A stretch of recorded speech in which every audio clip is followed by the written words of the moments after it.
next year. And our global approach is to ensure we have financial inclusion. And the only way to do that is to work in institutions which are regulated and which are structured, like how GDC is. So today we are starting a journey, and just a step forward towards reaching out to the bottom of the pyramid by ensuring we are seeking funds in wholesale, which is distributed through the retail channels, through Saccos, through regulated financial institutions. And it becomes very easy to have impact assessment, both short-term, medium, and long-term. So for us, GDC is just the beginning. The journey is longer in ensuring we tap into the funding available, as I said, both globally and locally. Traditionally, institutions are used to borrow from banks who are deposit taking. So they tap to only the local available funding by aggregating the funding. Now, the global has changed, the world has changed. And globally, there are a lot of funds available, not only locally, but even globally. And we need to know how to tap into that. An AVLC role is really to put bits and pieces together so that you work with all the stakeholders to ensure that you are able to raise those funds and they are directed towards the intended destination. Most of the facilities which are usually applied, and I've gone through the whole process, is that they are denied because of how you present yourself. How do you present the request? So we have walked the journey with GDC to ensure we guide them step by step on how to ensure you present in an appealing manner to the lender so that they are able to be comfortable. Interesting. Why is the cost of fund high? At times is a risk. Whoever has the funds has to ensure their money is safe and they are going to be paid back. So by a global approach to, first of all, managing the risks and having proper channels of distribution through partners like the Saccos, GDC, for example, you are able to manage that risk and you are able to convince the people who have funds. As I said, there are a lot of funds out there, but managing those risks to present such that we are able, or the lenders are able, to ensure that the recovery and the NPLs, non-performing loans, are managed becomes easy. Number two, and most important, is for the lender to ensure they walk the journey with the client. That's very important, and that's one of the gaps which has happened.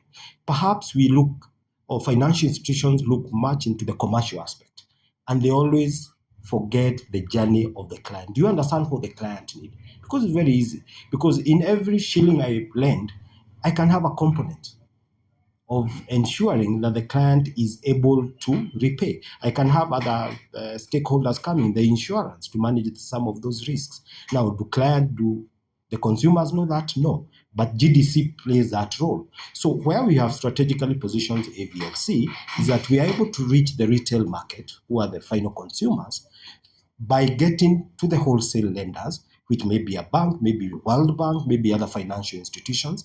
But we walk the journey together by ensuring you manage those risks, which automatically will bring the cost down, and then also monitor the impact, because that's what generally everyone is looking at. Thanks. As I said, AVLC is a consultant, and what we do, we bridge the gap between the borrower and the lender, and that gap is only bridged by properly analyzing the whole process, involving the stakeholders, and structuring, which is very important, structuring the lending to achieve every stakeholders. So GDC is one of our clients who we have worked with successfully, but we are looking at the whole Sacco and financial institution sector locally. And the fund which GDC got today, 500 million, is a World Bank fund, which was meant to help micro and small enterprise recover from the COVID disaster. But there are other funds which go beyond the recovery path, so that they are able now to give funding for growth. So number three, apart from World Bank, AVLC has tapped into various other bilateral lenders and donors. And as I indicated earlier, the world is changing. There is a virtual funding which is going to liberalize the market. and AVLC is looking and working with the stakeholders, with the regulators, to ensure we are able to tap into that. And as I indicated, we have to really open our eyes beyond local. We have to look at where is the global finance sector heading. Are we able to tap into the opportunities coming from that? And that's where AVLC is positioned, to ensure we are able to have the impact with the retail borrower, but at the same time, ensure the interests of the lender, of the fund provider, is protected while still having the impact. Because we are tapping into the global available funding so that we can grow ourselves. Nothing stops us from becoming the lenders to our sister countries in Africa. And that's why VLC has positioned itself as an African mezzanine finance institution, working closely with institutions like GDC.